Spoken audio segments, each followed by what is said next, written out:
Mari saudara-saudara kita buka firman Tuhan di dalam Yohanes pasal yang ke-10.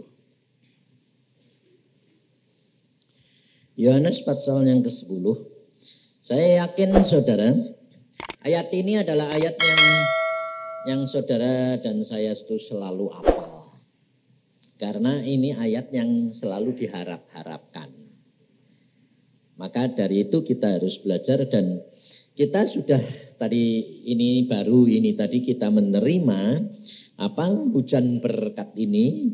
Nah, saudara harus perhatikan hujan itu datangnya ada musimnya atau terus menerus? Ada musimnya. Nah, kenapa ada musimnya? Saudara yang saudara harapkan itu hujannya terus menerus atau ada musimnya?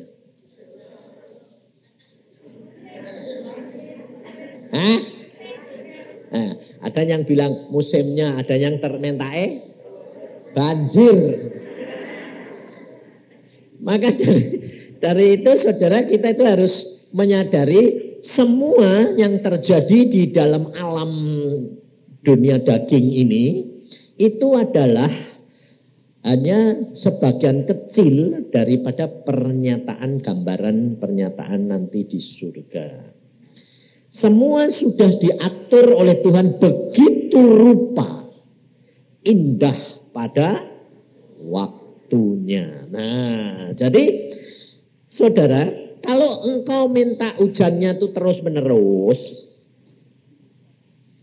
nanti kamu tidak pernah merasakan kepanasan. Malah kedinginan, kebanjiran.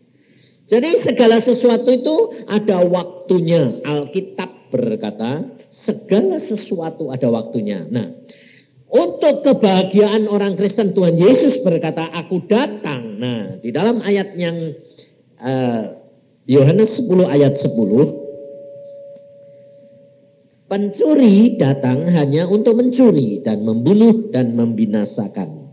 Aku datang supaya mereka mempunyai hidup dan mempunyainya dalam segala kelimpahan. Jadi perhatikan. Tapi saudara kerap kali kalau baca ini itu yang nyentel dalam pikiran dan hatimu itu apa? Kelimpahan itu. Nah itu loh yang nempel. Kenapa? Karena yang nempel itu karena itu hatimu yang selalu harapkan karena situasi dan kondisi saudara itu sedang kepepet.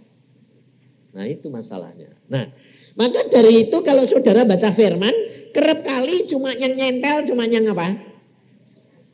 Kelimpahan.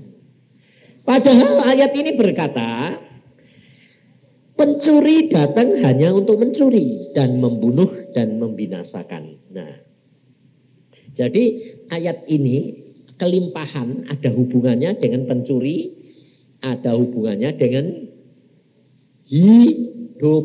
Nah, karena di bawahnya aku datang supaya mereka mempunyai hidup dan mempunyai dalam segala kelimpahan. Supaya saudara dan saya mempunyai hidup.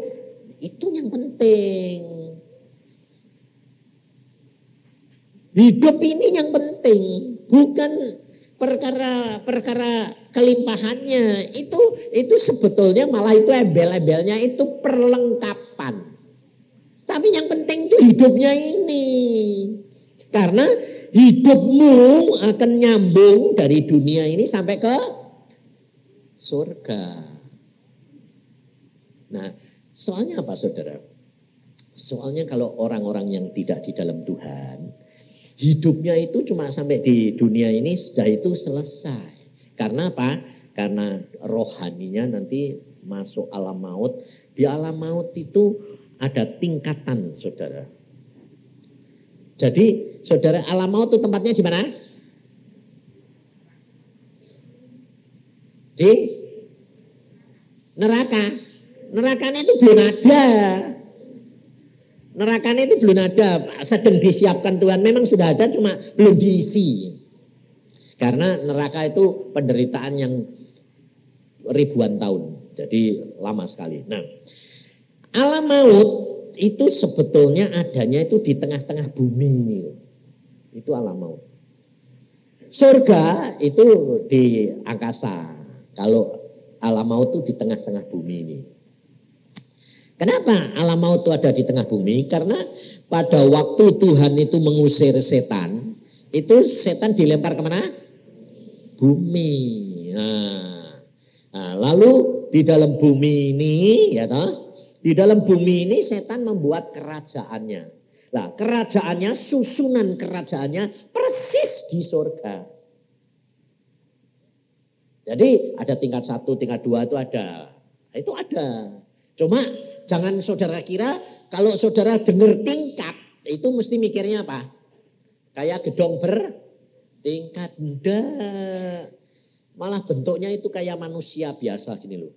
Ada kepalanya, ada kakinya, itu bagian-bagian tuh, ada yang di perut, ada yang di tangan, gitu. Nah, itu ada tingkatannya. Yang paling tinggi itu tingkatannya di kepala. Nah, itu karena Tuhan Yesus Bapak sendiri itu di kepalanya, yang di bagian yang ngatur segala-galanya. Nah, setan itu pun bikin kayak begitu. Nah, lalu saudara-saudara yang orang-orang yang tidak kenal Tuhan, itu mereka itu langsung nanti masuk dibalas, dilakukan oleh setan itu, dia berdasarkan firman. Bayangin saudara. Makanya setan itu kerap kali menggunakan firman. Kalau nguji Tuhan Yesus juga menggunakan firman. Kalau menjatuhkan saudara juga menggunakan firman. Kenapa? Karena dia kepengen jadi seperti Allah, Tuhan. Nah, belakangan ini ada masalah dengan sebutan Allah. Pernah dengar dah? Saudara jangan bingung perkara sebutan Allah. Saya akan sampaikan sedikit karena ini saya tuh kalau khotbah jangan dikira kayak hamba Tuhan lain. Karena saya ini orangnya enggak punya konsep, enggak punya apa-apa, enggak punya catatan. Jadi kalau hamba Tuhan mau khotbah itu mesti malam itu ngarang dulu, susunannya rapi, homiletiknya bagus, ada permulaan, ada akhir. Kalau aku ini enggak, amburadul. Kenapa saudara? Setiap firman masuk saya sampaikan. Jadi potong. Nah itu tergantung kamu nangkepi. Kamu enggak bisa nangkep, ya bengong. Tapi kalau kamu nangkep bagian-bagian kamu luar biasa. Sebab itu Tuhan, saya juga hidupnya dengan Tuhan ya begitu kok. Tanya istri saya, enggak teratur hidup saya itu. Artinya enggak teratur itu bukan lalu kacau dah. Artinya bisa sewaktu-waktu itu berubah gitu loh. Karena apa? Lah Tuhan mau nengon gitu loh. Kadang-kadang itu ini loh, ini belum selesai. Ya sudah ini dulu, ya sudah. Mau nih gitu, kalau enggak mau ya enggak jadi. Oh, Tuhan itu memang ya antik unik. Jadi kalau ada sebutan Allah umpamanya. Saudara, Allahmu itu namanya siapa?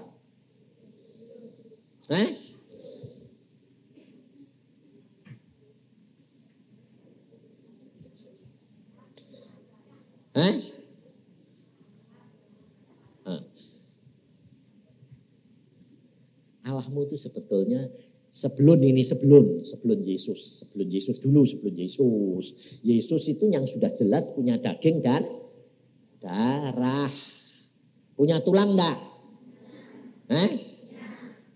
Bukan daging dan darah, daging dan tulang. Nah, Yesus punya toh? Nah, baru itu sekarang secara daging alamiah itu Allah kita. Nah, sebetulnya Allah itu punya nama enggak? Enggak punya. Ngawur kamu. Makanya itu supaya kamu jangan sampai salah. Kata-kata Allah memang itu asalnya dulu bahasa Indonesia itu kata Allah itu diambil dari kata apa? Bahasa Arab. Kata-kata Allah itu diambil dari bahasa Arab karena bahasa Jawa sebetulnya adalah kata-kata Allah. Ada. Adanya apa? Gusti.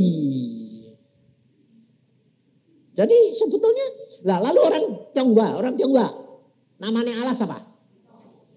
Nah, apa bedanya Dikong sama Dian? Nah, namanya beda-beda enggak? Lalu orang Yahudi namanya Allah siapa? Yehova. Lah, sebetulnya kata Yehova itu kata-katanya orang siapa? Bahasanya siapa? Orang Yahudi sendiri, orang Arab Allah. Lalu kita orang Indonesia, karena bahasa Indonesia banyak diambil dari Arab, maka kata-kata namanya Allah disebut, yang Maha Kuasa, yang Esa itu disebut apa? Allah. Jadi tidak ada masalah, jangan ribut. Sebab Allahmu itu sebetulnya sebelum Yesus loh ya, enggak punya nama. Ayo baca di dalam Kejadian. Supaya saudara itu tahu persis, jangan ribut. Perkara itu nanti justru menghalangi kamu jadi berhala. Lalu kamu enggak masuk surga gara-gara ribut nama. Waktu Keluaran, kok Kejadian, Keluaran. Waktu Allah mengutus Musa.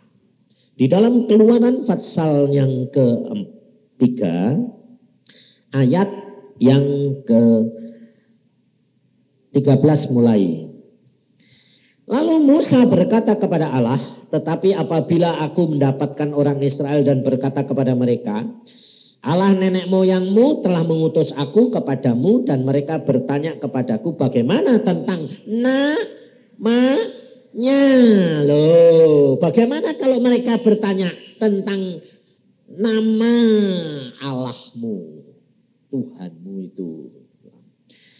Apakah yang harus ku jawab kepada mereka? Firman Allah kepada Musa, aku adalah aku. Punya nama enggak? Namanya siapa?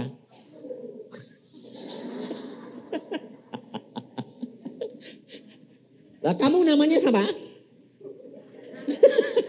Masuk aku. Kamu punya nama, tapi Allah berkata, aku adalah aku yang mengutus. Oh, aku. Baca lagi bawahnya.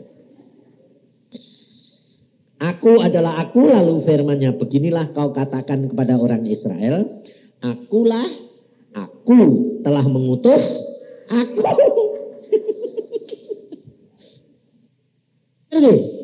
Jadi punya nama enggak? Enggak ada. Jadi tidak usah ribut. Harus Yehova, harus Allah, terus harus apa lagi? Bingung. Lalu orang Jawa bilang, Dikong. Nah, terus orang Jawa bilang apa? Gusti. Nah, terus kamu orang Kristen bilang apa? Yesus. Yang namanya Yesus banyak enggak? Nah, banyak. Ngerti? Nah, kalau kamu bilang Yesus, pas ada orang yang di sebelahmu, yang nengok dia apa? Ngerti enggak saudara? Allah kita itu sebetulnya enggak punya nama. Kenapa? Kenapa dia tidak punya nama? Tak ngerti? Tak ngerti? Karena dia yang mula-mula, tak ada yang ngasih nama. Loh, kamu ada ini dikasih nama siapa? Lah ya, kalau tidak ada bapakmu sih ngasih nama siapa? Tidak ada. Makanya saya punya cucu ngomong gini, namanya apa? Dodo. Loh, kok Dodo itu dari mana? Dia bahasain namanya sendiri gini. Karena adikku selalu dipanggil adik. Lah aku ya kokoe, tapi bukan adik. Kamu Dede, aku Dodo. Lalu dia bahasain namanya Dodo. Sampai sekarang saya ngomongnya Dodo. Padahal namanya Stephen. Aneh toh? Nah itu loh saudara-saudara itu harus tahu, kalau engkau baca Alkitab dari A sampai Z, saudara nanti akan tahu dan tidak diombang-ambingkan dengan pengajaran dan pelajaran dari hamba-hamba Tuhan. Tapi jangan nyalain. Saya tidak menyalahkan. Kenapa?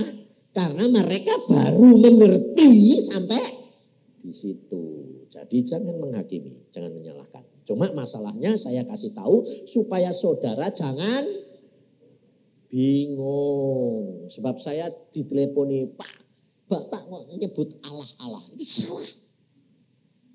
Kenapa salah? Nah kok disebut terus? Loh, bukan disebut. Itu sudah diangkat oleh Indonesia menjadi bahasa Indonesia yang artinya yang maha kuasa. Jadi jangan salah saya bilang. Lalu kalau dasare salah lalu salah semua. Nggak, saya bilang Tuhan itu bijaksana. Tuhan itu tidak mengingat-ingat yang sudah lalu. Yang dosa-dosamu itu kalau diingat terus tidak bakal selamat kamu. Yang sudah-sudah Tuhan, yang Tuhan lihat adalah situasi dan kondisi saat sesaat. Ngerti tidak? Sekarang ini keadaanmu bagaimana? Nah itu yang Tuhan mau. Maka dari itu kita harus belajar benar-benar. Nah, saudara perhatikan. Kalau hujan berkat itu Tuhan mengatakan supaya saudara dan saya mempunyai hidup. Nah, itu yang utama. Supaya saudara dan saya mempunyai hidup. Hidup berapa? Berkesinambungan sampai ke surga.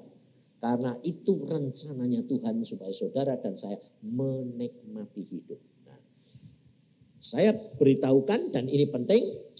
Saudara nanti enak kedudukan saudara di surga itu hanya dapat dicapai, dinikmati dengan membayar di dunia. Jangan salah ngerti. Makanya banyak orang tua berkata ini, nanti saja kalau sudah mau mati bertobat. Ngemper nanti saja. Ya kalau masih ada kesempatan untuk bertobat, saudara. Maka dari itu engkau harus mengerti bahwa nanti engkau nanti di surga, di kedudukanmu itu tinggi, bisa masuk surga atau tidak di tingkat yang teratas, bawah sampai tingkat 1 itu tergantung kamu di dalam dunia. Karena Tuhan berkata, setiap orang dibalas menurut perbuatannya. Di keadilan Allah. Nah, demikian juga orang-orang yang di alam maut itu sama, saudara. Sama, dibalas menurut perbuatannya. Jadi, kalau perampok, kalau jadis, pemerkosa, jalan jahatnya kayak gitu, nanti masuk tempat yang paling dalam. Dan di sana juga dibuat mainan setan. Tapi ternyata juga hamba-hamba Tuhan ada. Yang di mana?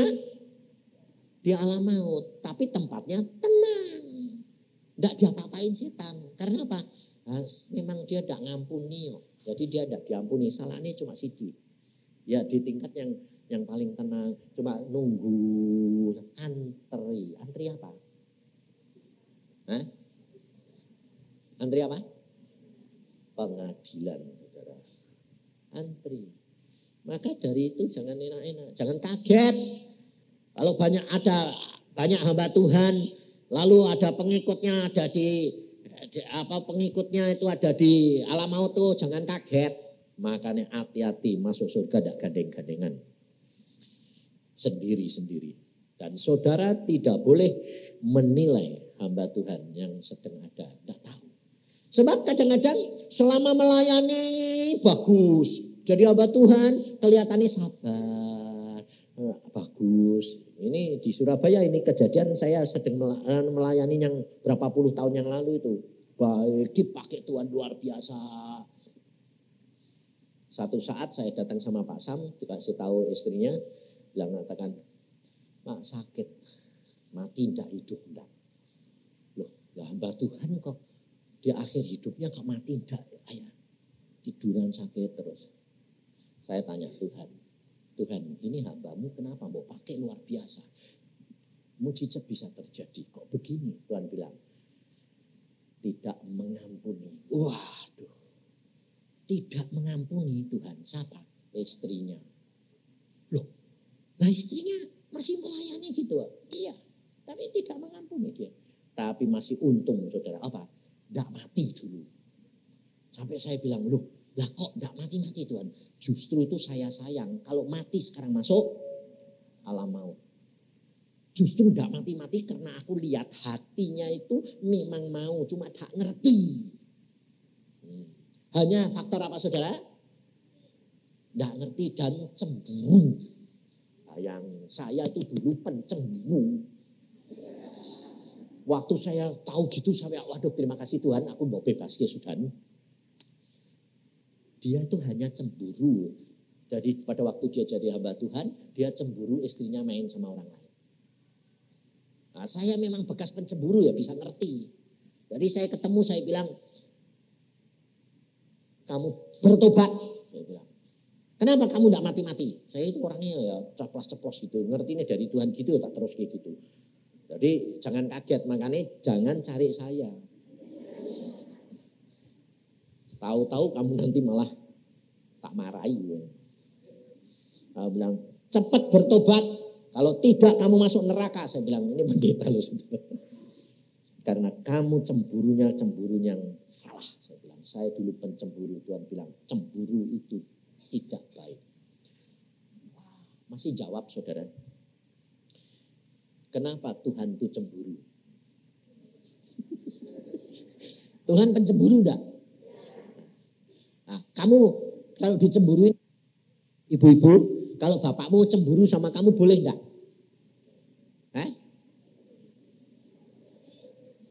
Boleh enggak? Boleh. Enggak boleh. Lah kenapa Tuhan kok pencemburu? Karena cemburunya Tuhan sama cemburunya suami itu beda. Istri-istri juga cemburu enggak? Ayo jujur. Ada cemburu enggak? Ada tak? Enggak boleh cemburu itu. Karena apa? Karena cemburunya manusia itu adalah demi kepentingan diri. Cemburunya Allah demi kebaikan dan keselamatan kamu. Beda. Makanya kalau baca Alkitab itu ada yang untuk kamu, ada yang untuk orang lain, ada yang untuk Tuhan. Beda. Contohnya salah satu ayat. Mata ganti mata. Gigi ganti gigi. Jadi kalau kamu ditampar, ganti tampar. Betul tak? Hah? Tapi Tuhan Yesus bilang apa? Kalau ditampar kiri kasih. Beda enggak? Ayo. Enggak bertentangan. Enggak. Yang dikatakan gigi ganti gigi, tangan ganti tangan. Yang tak ganti tangan. Itu untuk orang kalau diangkat jadi hakim. Supaya bisa mengadili dengan adil. Ini bukan untuk kamu. Kalau kamu gak bilang, oh gigi ganti gigi, jadi gue mati tak mati. Tak boleh. Makanya kalau baca Alkitab, saudara nanti tahu luar biasa. Nah, Tuhan menghendaki saudara dan saya itu mempunyai hidup. Nah, hidup berkelimpahan. Tapi kalau saudara dengar kelimpahan, terus langsung ingat duit gitu loh. Itu karena masih matadu. Nah, itu yang susah. Asal ingat kelimpahan, langsung duit. Nah, itu. Jadi membatasi firman. Maka Tuhan itu mau memberikan kepada saudara, makanya saya tadi kan dari jam 4 sudah dibangunin Tuhan, suruh sembahyang. Saya sembahyang, terus Tuhan, kau ini ngomong apa sih Tuhan? Aku bilang gitu. Ini anak-anak butuh apa? Saya tuh cuma satu kerinduan, ternyata sama Linda. Punya kerinduan gini, Tuhan, mereka ini dibebaskan si Tuhan dari kekurangan itu loh. Terus saya kalau bilang kekurangan, kamu pikirannya duit lagi. Ya itu yang salah, saudara. Kalau kamu, lah kalau kamu itu batasi dengan setiap firman itu duit, itu berhala. Makanya enggak pernah selesai. Sampai saya bilang, Tuhan aku itu rindu, aku itu kepingin Tuhan, aku minta kepadamu, kepinginku itu mereka ini lepas daripada ikatan itu loh Tuhan. Itu yang penting. Sebab selama saudara masih terikat dengan duit, saudara tidak bisa dilepaskan. Karena itu ikatan. Nah, itu bisa turunan. Itu bisa turunan. Ikatan duit itu saya turunan. Contohnya, bapaknya yang dulu itu cari pesugihan. Nah, itu kan ada kalau dia pas cari kekayaan dengan janjian sama dukun, sama setan, itu kan ada syaratnya. Syaratnya ini harus mempersembahkan apa-apa. Nah, itu kalau engkau anaknya, engkau terikat. Itu ada ikatan, hati-hati. Nah, jadi kamu periksa dirimu, kau itu punya engkong. Sebab ada 4 turunan loh. Tuhan berkata, itu kutuk jalan berapa turunan? 4 turunan. Jadi ada engkong, ada kongco, ada lagi engkong apa itu tak ngerti aku. Nah, itu ada urutannya. Nah, saudara, kadang-kadang saudara itu tidak bisa ngerti. Tapi fungsi Roh Al-Kudus suruh apa? Mengungkapkan tentang hal dosa. Jadi tanya sama Roh Al-Kudus. Jangan lalu pakai akal lagi cari silsilah. Engkong ini apa, anunya apa. Enggak usah saudara. Tanya Roh Al-Kudus.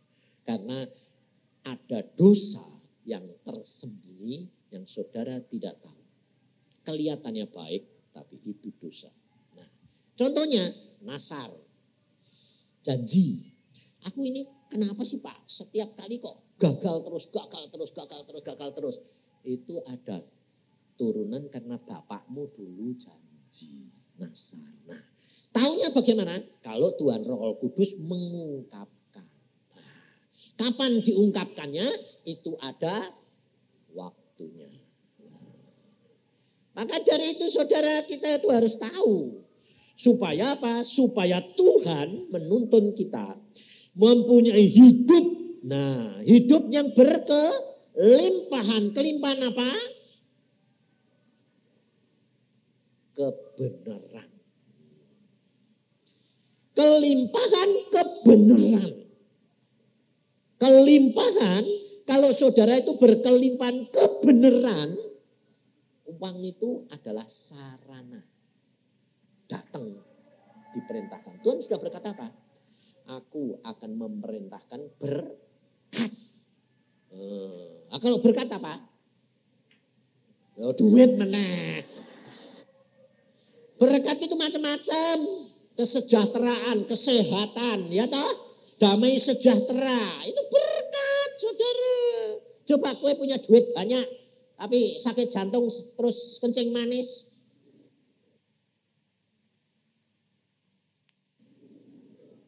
Terus rematik. Coba kamu bisa nikmati apa? Lalu stroke. Bisa nikmati apa? Nggak bisa saudara, percuma. Tapi berkat berkelimpahan, itu kalau saudara berkelimpahan akan kebenaran. Nah, kebenaran itu apa? Yesus, firman. Firman itu, kebenaran firman itu jangan saudara anggap rohani tok loh. Itu rohani dan jasmani. Karena firman yang menjadi daging. Yesus itu firman yang menjadi daging. Jadi kalau engkau punya Yesus, punya firman, maka urusan daging beres. Makanya di dalam Matius berapa? 6:33 atau 7 ya. Yang cari dulu kerajaan surga. 6:33 pinter. Matius 6:33. Cari dulu kerajaan Allah dan kebenaran. Maka semuanya akan ditambahkan.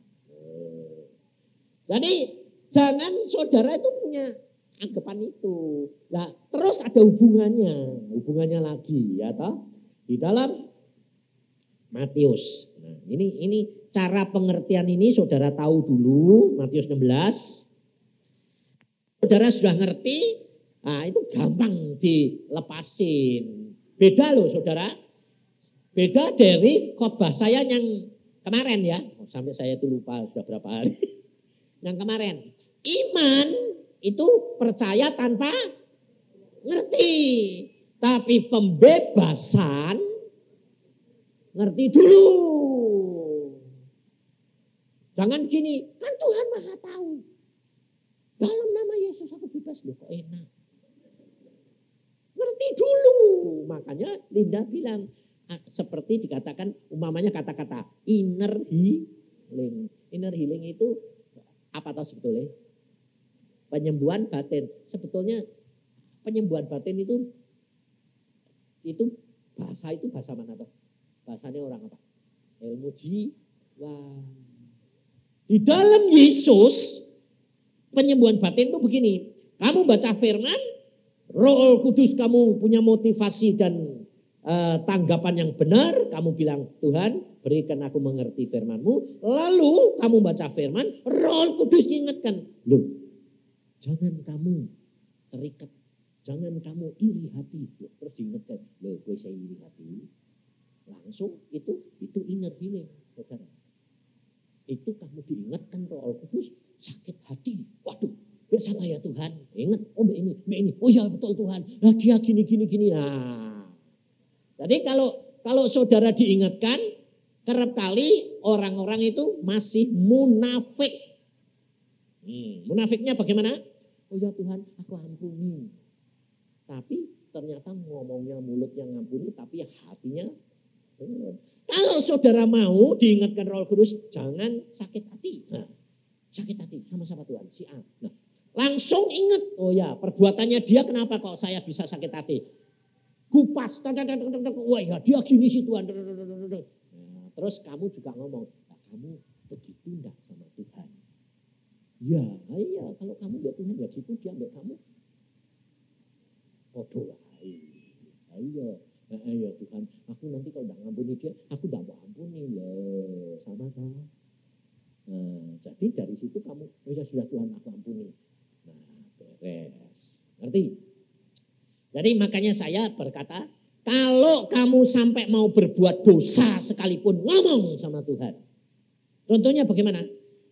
Ketemu sakit hati sama orang, ketemu musuh ini sakit hati ini sampai banget. Ketemu, biasanya langsung dia melengos atau ini saya ngalami loh saudara, saya ngalami. Nama saya itu tidak ada hubungan sama seseorang. Seorang ini teolog, seorang sarjana teologi ya. Nulis buku namaku dimasukin buku ini dia. Ditulis gini, seperti Yusak Cipto.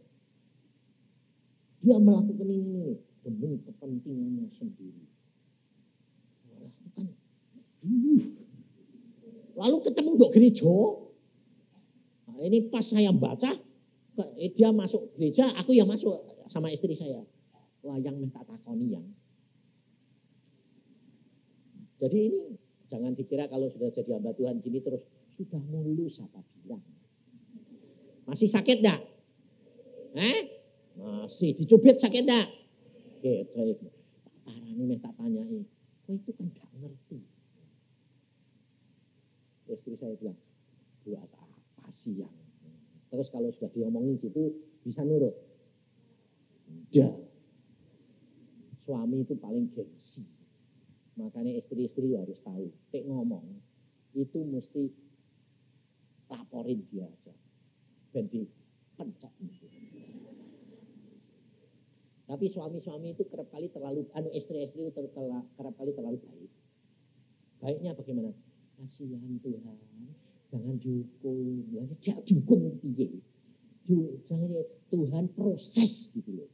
Bapake urusanmu. Jatuh ke dalam tangan Tuhan itu baik. Daripada jatuh di tempat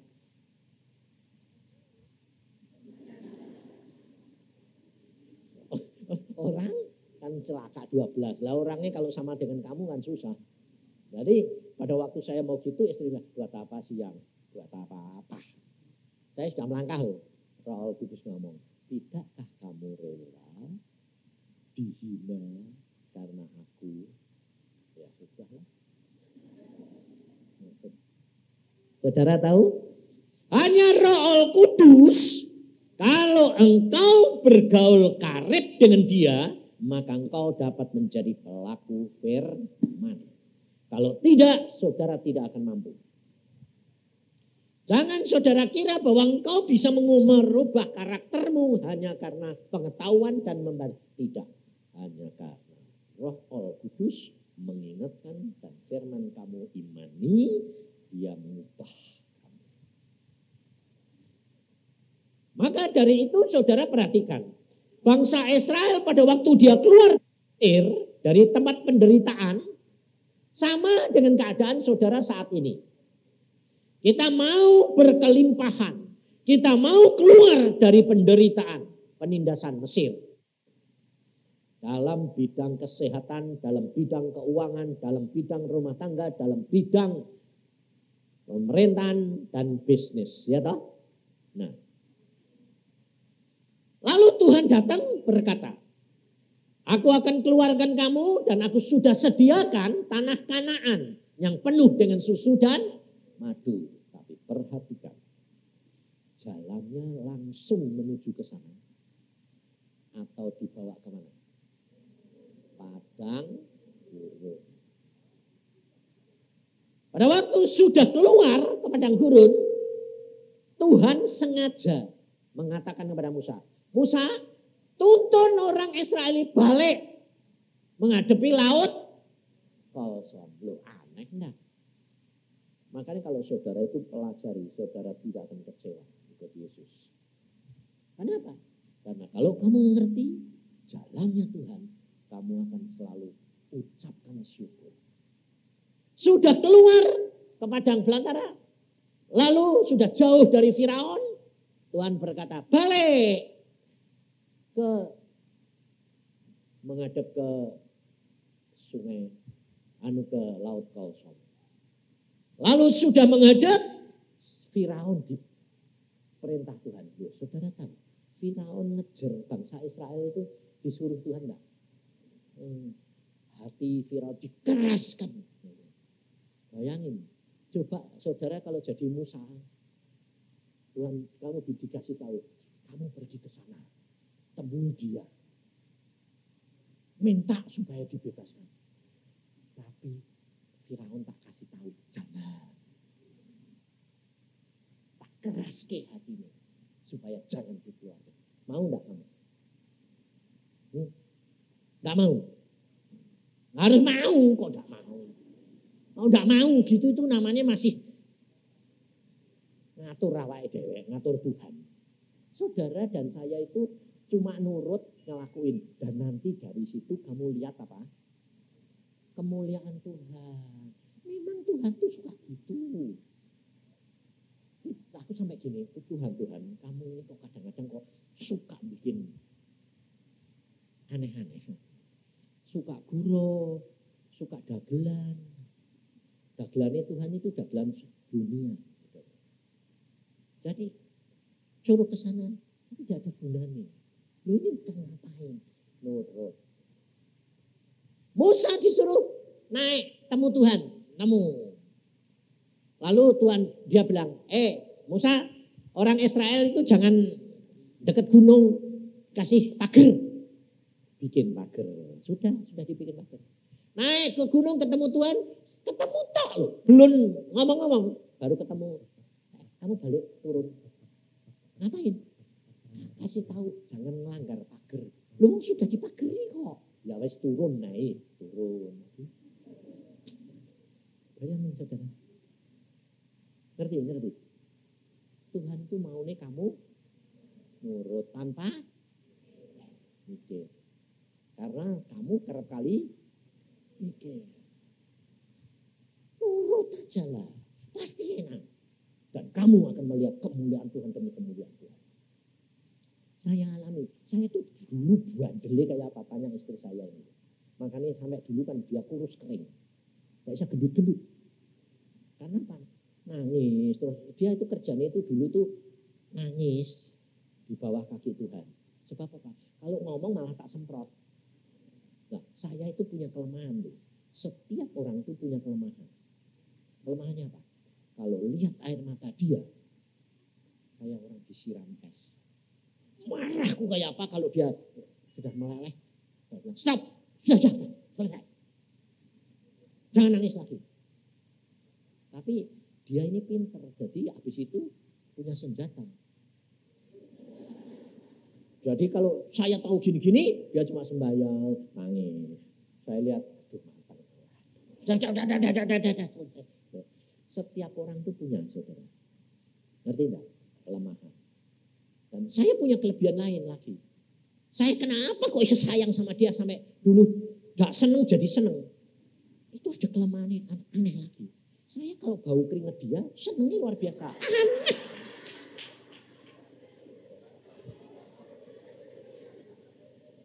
Sampai saya tuh bilang gini, Tuhan, kok engkau ini kok aneh-aneh loh. Tuhan itu luar biasa, saudara. Loh itu kan perkara kecil loh. Makanya dia itu kalau nggak pakai parfum apa bilang, gak usah lah. Saya bilang, kenapa? Keringatmu itu spesial. Buat saya loh ya. Bukan untuk orang lain. Gak bisa. Sampai saya itu pada waktu itu belum masih pacaran tuh sampai tanya, Tuhan, aku kok aneh sih Tuhan. Kalau bau keringatnya, nyonyaku kok bisa gini apa? Sebab kalau enggak gitu, kamu itu susah diatur. Dan ternyata tidak ada perempuan lain punya keringat seperti dia. Ayo, aneh tak? Makanya spesial, saudara. Makanya kalau engkau itu dijodohkan Tuhan, itu pasti paling baik, cocok. Karena ada penangkalnya. Sebab nakalmu, jahatmu, jelekmu kayak apa, pasti ada penangkalnya. Loh, di tempat lain. Tuhan itu luar biasa. Benar. Demikian juga, kalau suami sampai tidak bisa kerja umamnya, aku kok tidak bisa kerja, terus memang memang sudah digariskan tidak usah kerja. Sebab yang kerja siapa? Istrinya. Karena Tuhan tahu istrinya keberkatan banyak. Kalau kebanyakan sama banyak, rusak, lober, saudara. Makanya dikasih suami yang tidak bisa kerja, tapi nganter, nikmati loh. Tapi suaminya jangan lalu cemburu, jengkel, marah. Bodoh itu. Wong dikasih berkat kok tidak mau. Jadi saudara, Tuhan itu luar biasa. Itu yang dinamakan hidup apa? Berkelimpahan. Kelimpahan di dalam kebenaran. Sehingga saudara dan saya hidup ini dijalani bersama dengan Tuhan di dunia sampai ke surga.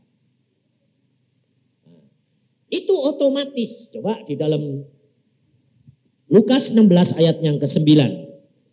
Itu nanti otomatis, saudara. Saudara tidak usah ribut perkara duit terus. Lukas 16 ayat 9, dan aku berkata kepadamu, ikatlah persahabatan dengan mempergunakan mamon yang tidak jujur. Supaya jika mamon itu tidak dapat menolong lagi, kamu diterima di dalam kemah abadi. Jadi, ikatlah persaudaraan dengan mempergunakan mamon. Jadi jangan bersahabat dengan mamon. Ini banyak orang terbalik. Saya baru dari Brisbane, dari Australia. Pendeta sendiri gak ngerti. Saya khotbah. Saya berkata, ayat ini bagaimana saudara terimanya? Saudara itu harus bersahabat dengan mamon, enggak? Iya. Ini kan ayat yang jelas. Bahwa kita mesti mengikat persahabatan dengan mamon. Ngawur aku bilang itu. Mempergunakan mamon. Jadi mamon alat, bukan kamu bersahabat dengan mamon. Salah. Saya bilang, rongok pendeta ini sudah tua loh. Rongok. Baca, benar aku bilang itu. ikatlah persahabatan dengan mempergunakan mamon. Jadi kalau saudara dan saya itu diberkati Tuhan dengan uang banyak, itu alat untuk melaksanakan kehendak dan rencananya Tuhan. Bukan untuk supaya kamu tambah bersahabat sama mamon. Karena apa? Karena ternyata ini kenyataan saudara. Orang tambah kaya, tambah kikir. Jujur, betul enggak? Sebabnya apa? Contoh nih. Saudara dulu belum diberkati. Lalu saudara janji sama Tuhan. Tuhan kalau engkau berkati aku, maka separuh dari berkat itu aku berikan. Yaitu kalau cuma 100.000 ya gampang. Tapi coba kalau sudah miliar. Ngasih per bulan aja pikir lah. Saya dulu ikatan sama duit luar biasa. Kenapa? Karena dari kecil menderita. Jadi pada waktu kecil menderita saya selalu punya konsep ini. Aku harus jadi orang kaya. Tidak pernah jadi kaya. Saudara. Karena kepengen jadi kaya. Itu Alkitab berkata. Itu masuk dalam pencobaan. Ngerti saudara? Jadi kalau saudara kepengen kaya, itu pasti tidak bakal jadi kaya. Karena Alkitab berkata kamu masuk dalam pencobaan. Dan Yesus berkata, lepaskan kami dari pencobaan. Tidak bakal saudara. Tetapi kalau engkau jalan dengan Tuhan, lalu pada satu saat saya berkata, Tuhan aku ini kok mata duitan. Saya dulu kalau sama istri saya, duit itu saya simpan. Itu saya hitung teliti, saudara. Kalau kurang berapa saya tanya dia. Loh, kok bisa kurang segini, kamu pakai apa? Bayangin, istri digituin sakit hati enggak? Jujur sakit. Dia juga bilang, kamu ini aku langsung ngambil duit kok mesti mbok tanya buat apa? Kamu ini tidak percaya saya. Percaya. Lah kok tanya? Iya, buat apa ya? Tanya. Tanya percaya itu ya mesti tidak usah tanya toh. Kalau tidak percaya tanya. Lama-lama Tuhan berkata, ngerti kamu mata duitan. Itu mata duitan Tuhan. Iya. Termasuk ikatan. Selama kamu begitu tidak akan tak kasih lebih. Pantesan aku dikasih itu pas-pasan terus. Tambah tak rapetin, tambah dapetnya cerit. Waduh. Terus Tuhan bilang, lepaskan. Bagaimana caranya? Percaya aku memberkati. Berikan istrimu pakai seenaknya. Asal dia berdoa, kamu berdoa, Tuhan akan cukupi. Jadi asal dipakai sudah habis. Masa berdoa sudah habis. Bagaimana caranya? Urusan Tuhan. Saya tidak mau mikir. Saudara, justru di situ Tuhan berkati luar biasa. Sehingga tidak pernah kekurangan. Asal habis, dia bilang habis. Saya bilang habis. Agar habis.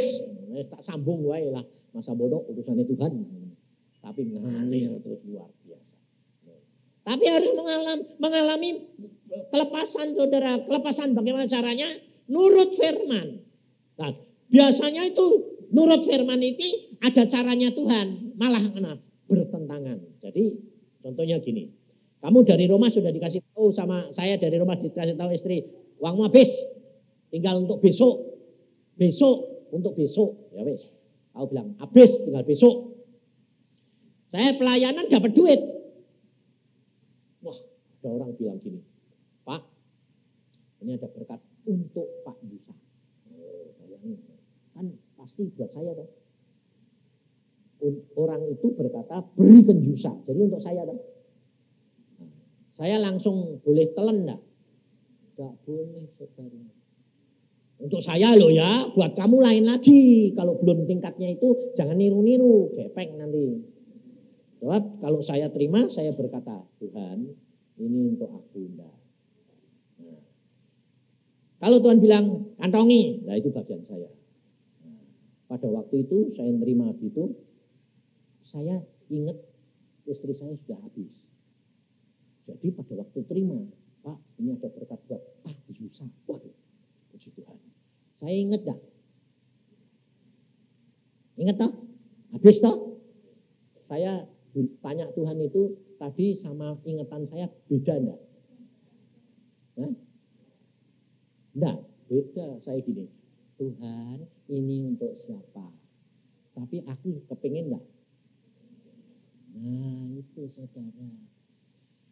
Kalau saudara berdoa, tanya Tuhan mulutmu, Tuhan ini untuk siapa? Tapi pikiranmu sudah kepengen, enggak dikasih.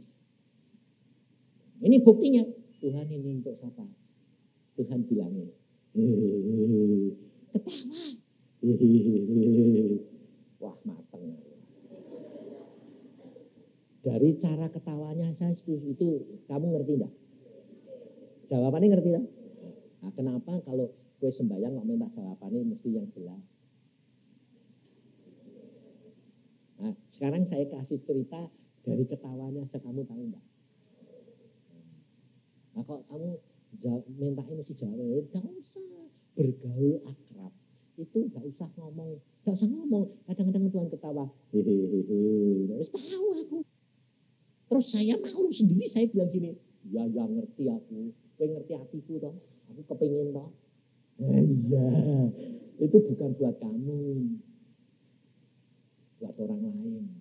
Berapa? Masih mikir lagi. Lumayan kayak 50-50. Jadi mikir lagi. Buat orang lain Tuhan.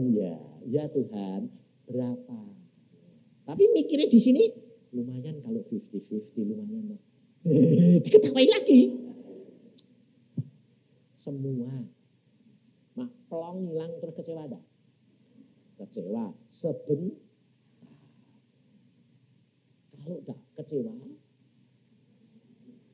itu dunia roh. Itu bukan daging. Jadi kecewa, tapi waktunya sebentar lama ini tergantung pengenalanmu akan Tuhan. Ngerti? Jadi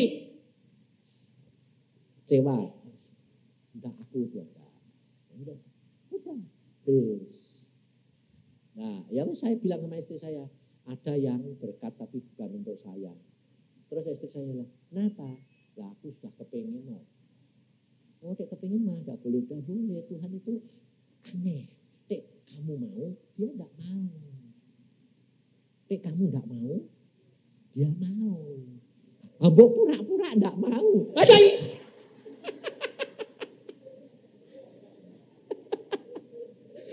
Enggak bisa. Tuhan enggak bisa diakali. Kalau manusia bisa diakali, ya toh?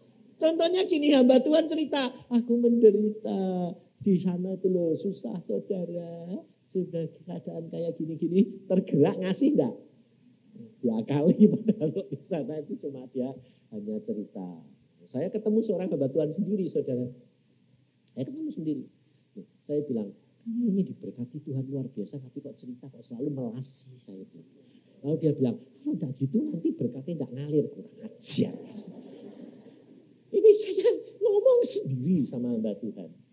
Bayangin saudara. Tapi benar saudara tahu, akhirnya dia mati dengan kekurangan. Berkatnya banyak, tapi kantongnya bolong. Ngocor terus, habis terus saudara. Akhirnya mati dalam kekurangan. Makanya omahnya tidak selesai. Kenapa? Karena salah menipu Tuhan melalui manusia. Amin. Mari kita berdoa.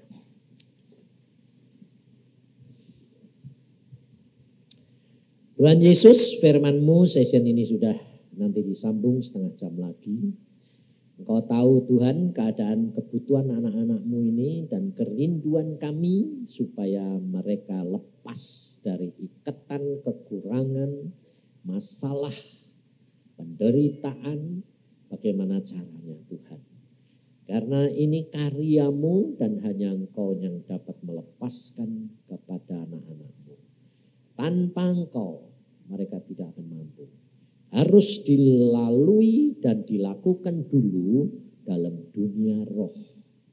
Maka dari itu saudara, siapkan dirimu untuk menerima karena kamu dari permulaan tadi sudah siap menerima berkat-berkat dan anugerah hujan, anugerah itu, dan ini nanti disiapkan supaya kami semua dapat menerima pada waktunya. Supaya kemuliaan Tuhan boleh nyata di dalam hidup saudara dan saya. Dalam nama Tuhan Yesus kami percaya. Amin.